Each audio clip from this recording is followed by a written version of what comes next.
The DCEU's Man of Steel set up a very specific Metropolis challenge for the DCU Superman.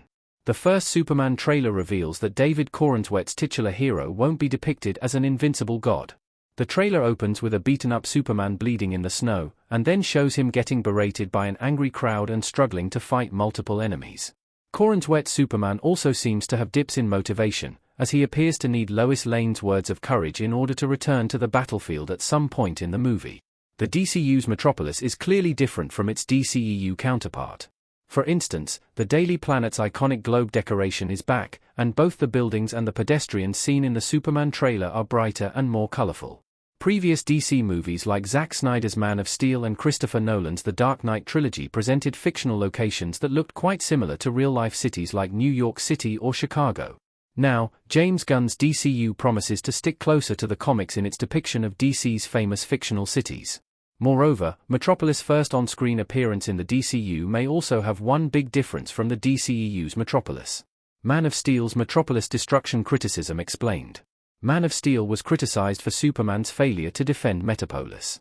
After Superman Returns barely featured any action scenes in Metropolis, Man of Steel went to the other end of the spectrum and had General Zod all but level Metropolis. In his attempt to stop Zod, Henry Cavill's Superman only caused more destruction. Not only did Superman allow Zod to use Metropolis as his battleground, but he also threw the villain through buildings.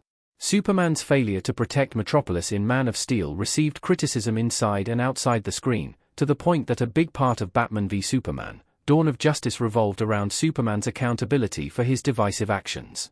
How James Gunn's Superman can justify Metropolis damage. Superman might learn how to deal with collateral damage in his first DCU movie. The first Superman trailer begins to delineate the first DCU movie's differences from Man of Steel. Metropolis seems to take a lot of damage in the Superman trailer, especially from Superman's battle with a giant monster. However, the trailer shows a crowd of Metropolis citizens reprimanding a battered Superman, perhaps for failing to defeat a villain without causing collateral damage.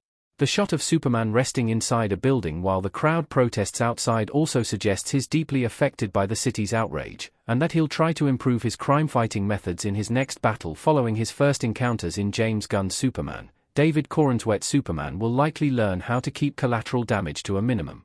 Also distancing itself from Man of Steel's controversial third act, Corenswet's Superman might find a less drastic way to stop the main villain and spare their life. Superman's decision to kill Zod in Man of Steel, while understandable within the movie's context, also proved controversial. James Gunn's Superman will probably avoid a similar climax to its final battle, whether the main antagonist is Lex Luthor, the Engineer, or the unnamed masked villain seen in the trailer.